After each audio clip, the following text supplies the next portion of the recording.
할렐루야. 아멘. 오늘 말씀에 주님의 말씀이 있습니다. 내가 애굽 사람에게 어떻게 행하였음과 내가 어떻게 독수리 날개로 너희를 넘어내기로 인도하였음을 너희가 보았느니라. 주님은 우리를 안으시고 업으시고 인도하여 주십니다. 우리는 그것을 기억하시고 새기시며 모든 삶에서 보고 누리는 삶이 되어야 될 줄로 믿습니다. 오늘 모세는 하나님 앞에 섰습니다. 하나님 앞에 선 후 3개월이 지났죠. 호렙에서 하나님을 만나고 하나님의 뜻에 의해서 바로 앞에 서고 이스라엘 백성들을 하나님이 약속하신 그 땅으로 인도하여 낸 첫 발걸음이 지난 지 3개월이 지났습니다. 3개월 동안 참 수많은 일들이 있었지요. 10가지 재앙으로부터 홍해가 만나지고 거기에서 목숨의 위협도 느끼며 마라의 쓴물과 그리고 만나와 메추라기의 복된 은혜, 느비딤에서는 마사와 무리바와 같은 다툼과 시험이 있었을지라도 하나님께서는 그들에게 반석의 물을 내려주셨습니다. 또한 무슨 일이 있었습니까? 아말렉과의 전투도 있었죠. 거기에서는 하나님이 함께하여 주시고 하나님께 손을 들어 승리의 그 모든 일들을 자꾸 부르짖기만 하면 주님께서는 도우시고 인도하여 주시는 승리의 하나님이 함께해 주심을 누리게 해 주셨습니다. 3개월의 일이었습니다. 이스라엘이 애굽 땅을 떠난 지 3개월, 그들은 시내 광야에 이르렀고 그곳에서 장막을 치게 되었지요. 3개월, 모세는 3개월 전에 호렙에서 하나님을 만났던 그 감동으로 지금 다시 여호와께서 계신 산에 오르게 됩니다. 여호와께서는 모세가 그의 앞에 나타나게 되자 곧바로 이 말씀을 하십니다. 3절 후반부에 보면 이렇게 말씀하시지요. 그를 불러 말씀하시되 너는 이같이 야곱의 집에 말하고 이스라엘 자손들에게 말하라. 이것은 하나님의 입에서 나오는 그 다음의 말씀이 너무나 중요하기에 가나안으로 가는 이스라엘 백성들이 반드시 알아야 하고 반드시 새겨야 하며 그 말씀이 중심이 되어 살아가야 함을 이스라엘 백성들과 또한 오늘 이 자리에 주님의 전에 나온 우리들에게 알려주고 계시는 것입니다. 오늘 주님이 말씀하시는 것을 제대로 새기시고 제대로 알아서 모든 삶에서 하나님의 은혜와 복락을 누리기를 예수 그리스도의 이름으로 축원합니다. 오늘 말씀의 제목이 무엇입니까? 제대로 알고 제대로 누립시다. 오늘 제대로 알고 제대로 누려야 합니다. 무엇을 제대로 알아야 하는가? 무엇을 제대로 누려야 하는가? 그 첫 번째는 세계는 하나님께 속하였다라는 것을 우리는 알아야 합니다. 따라해 볼까요? 세계는 하나님께 속하였습니다. 하나님께 속하였습니다. 오늘 말씀의 4절에서 5절 전반부의 말씀을 함께 읽어보겠습니다. 시작. 내가 애굽 사람에게 어떻게 행하였음과 내가 어떻게 독수리 날개로 너희를 업고 내게로 인도하였음을 너희가 보았느냐. 세계가 다 내게 속하였나니. 아멘. 하나님께서 모세와 이스라엘에게 하고 싶은 말씀, 그 말씀의 첫 번째는 보았느냐라는 것이고, 그리고 세계가 다 내게 속하였다라는 것입니다. 이것은 정말로 중요합니다. 그리스도인이 가져야 할 중요한 세계관이라는 것이죠. 다시 한번 따라해 보겠습니다. 세계는 세상은 하나님의 것입니다. 세상은 하나님의 것입니다. 어느 한순간도 어둠에게 빼앗긴 적이 없습니다. 이 세계는요, 하나님께서 말씀으로 창조하시고 지금까지 앞으로 주님께서 오시는 그날까지 이 세계는 하나님께서 다스리고 계시고 하나님의 소유가 되었고 우리는 그들의 그 소유 속에 살아가고 있다는 것이죠. 오늘 4절에서 이렇게 말씀하고 계십니다. 내가 애굽 사람에게 어떻게 행하였음과 내가 어떻게 독수리 날개로 너희를 넘어 내게로 인도하였음을 너희가 보았느니라. 이스라엘 백성들은 보았다라는 것이죠.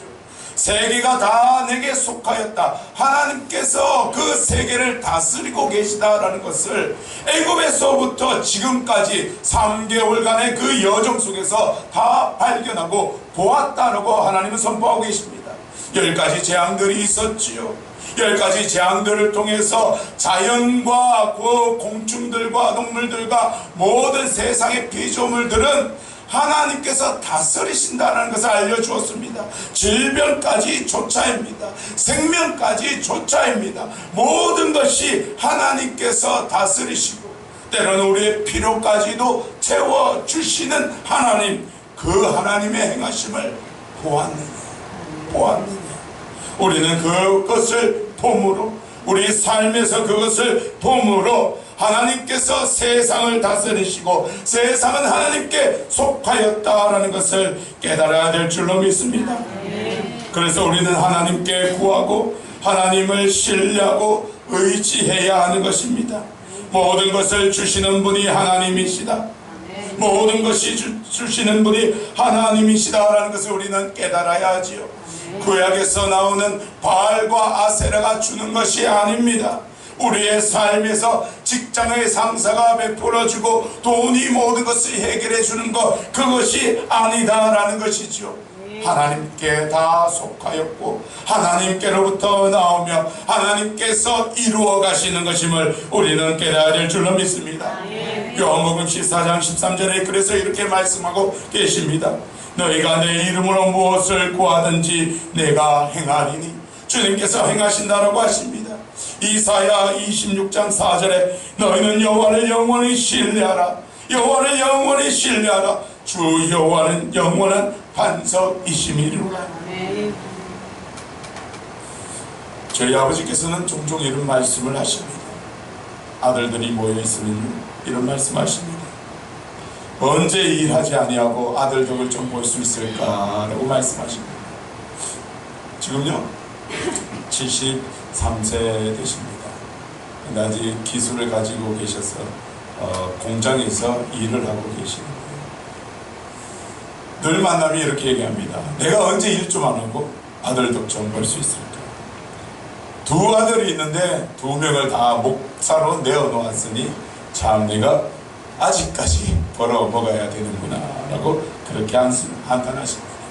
뭐 한탄이라고 했어요. 그냥 막 정말 절망 가운데 하시는 말씀은 아니고요. 그냥 웃음 말씀으로 그렇게 말씀하십니다.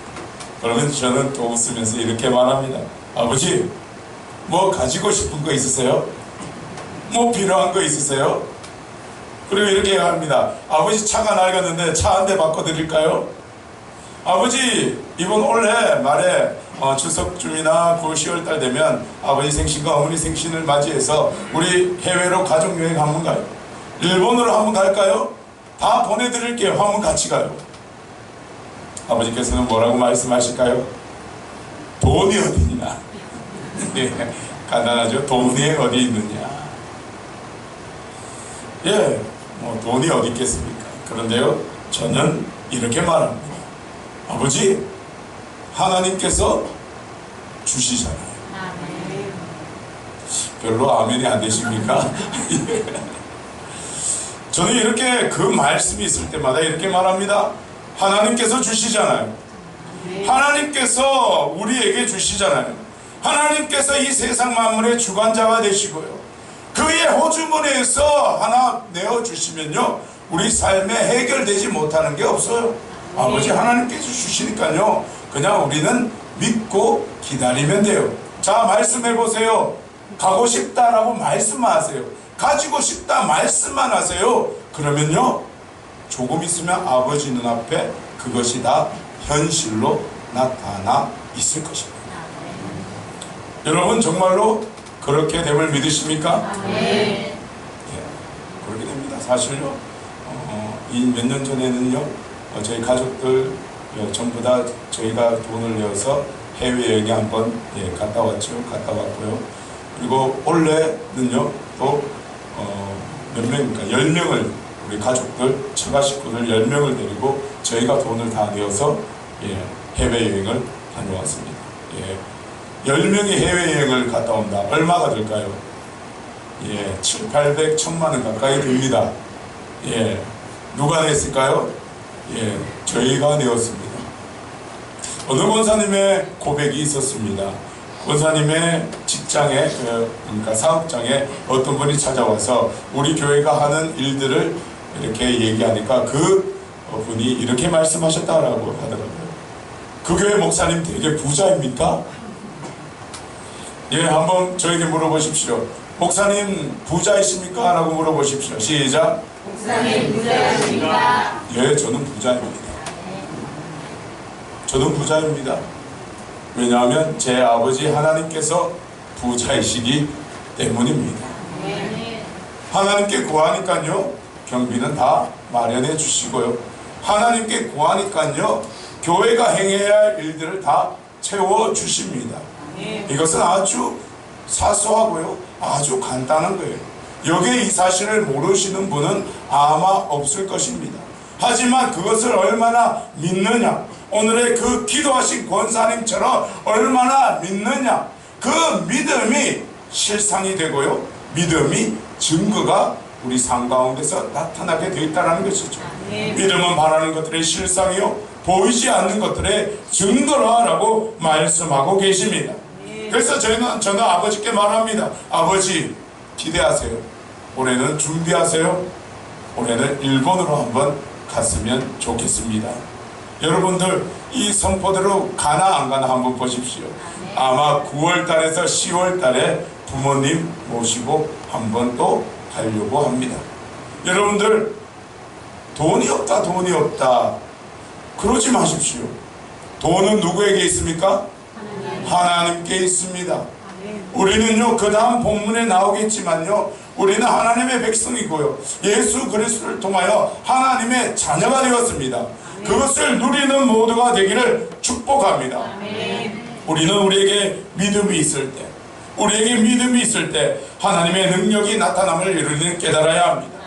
저는 모든 것이 하나님께 속하였다라는 단순한 믿음이 있습니다. 하나님께서 베풀어 주신다라는 믿음이 있습니다. 그러니 그 믿음대로 눈앞에 나타나게 되어 있다라는 것이죠. 우리 모두 하나님께 구하고 다른 것에 의지하지 아니하고 하나님만을 구하고 나아가는 모든 삶이 되기를 예수 그리스도의 이름으로 축복합니다. 두 번째입니다. 우리는 하나님의 백성임을 알아야 합니다. 따라해 볼까요? 우리는 하나님의 백성입니다. 하나님의 백성입니다. 저는요, 이 구절을 읽을 때마다 전율과 흥분이 일어납니다. 내가 하나님의 백성이구나. 내가 하나님의 백성이구나. 세계는 하나님께 속하였고 내가 하나님께 속한 백성이구나. 이 사실이 저의 뇌를 깨뜨릴 때마다 저는 전율과 감동이 일어나게 되는 것입니다. 여러분은 이 고백의 말씀 들을 때 어떤 마음이 드십니까?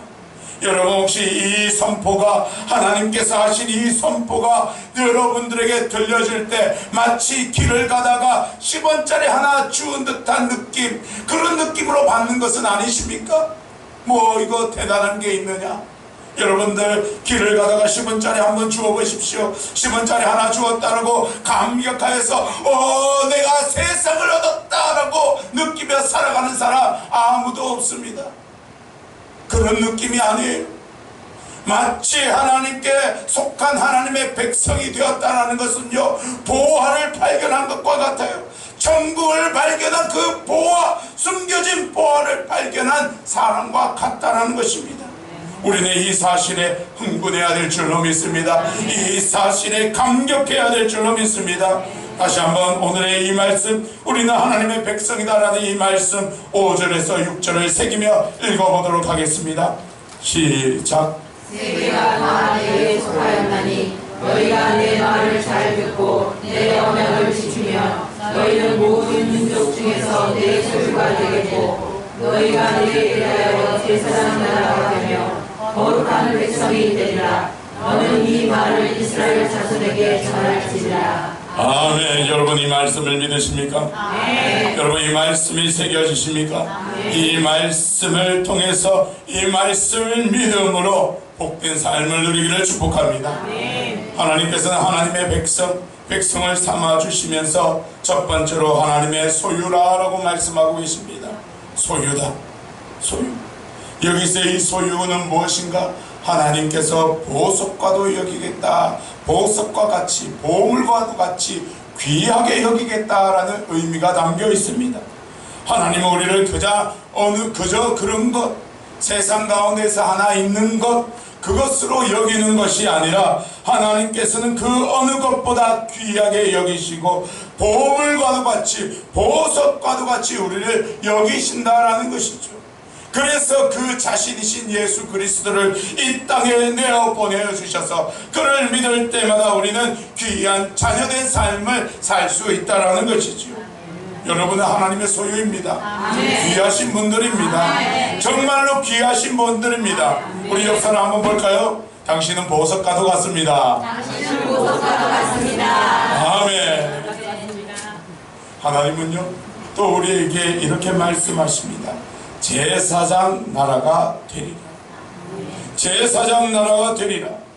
이것의 협의적 의미, 1차적 의미, 아주 좁은 의미로는요, 하나님께 제사드리며 헌신 봉사하는 제사장들이 끊이지 않는 나라라고 학자들은 해석하고 있습니다. 말 그대로 우리가 구약에서 말하고 있는 제사장들, 그리고 그 제사장들이 일으키고 섬기고 있는 나라들. 그런데 이제 광의의 의미, 좀 더 폭을 넓게 학자들은 이렇게 해석합니다. 하나님의 나라와 세상과 중재하는 나라. 중간에 서 있다는 것이죠. 또한 타락한 이 세상에서 하나님의 영광을 드러내며 이 세상을 다스리는 권세를 허락받은 백성이라는 것이죠.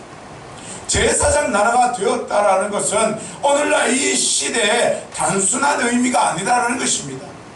하나님의 나라가 믿지 않는 이들, 공중의 권세 잡은 자들로 인해 타락해져 가고 있을 때 우리는 하나님의 백성으로서 그의 전능하신 능력의 권세를 힘입어 영향력 펼치며 나갈 수 있는 존재가 되었다라는 것입니다. 아멘이지 않습니까? 여러분 어깨 펴고 살아가야 됩니다. 왜냐하면 여호와 니시의 하나님께서 아무리 아말렉과 같은 그 어둠의 일들이 다가올지라도 우리는 제사장 나라의 권세가 있는 자들로 하나님의 그 뜻과 하나님의 일들 속에서 영향력을 펼치며 나갈 수 있는 존재가 되었다는 거예요. 여러분은 어디로 가든지 존재가 드러나게 되어 있습니다. 굴복하지 아니하고 세상을 굴복시키며 나아가는 복된 존재라는 것이에요. 여러분 길을 펴야 됩니다. 주눅들지 마세요. 세상에서 아무리 비난할지라도 아무리 미련하다 할지라도 십자가는요 세상이 보기에 미련하다고 했습니다. 하지만 그 십자가는 하나님의 능력이요 생명이요 부활의 전토 즉 시작점이었음을 우리는 기억하시기를 소망합니다. 세 번째, 하나님께서는요 우리가 거룩한 백성이 되리라 라고 말씀하십니다.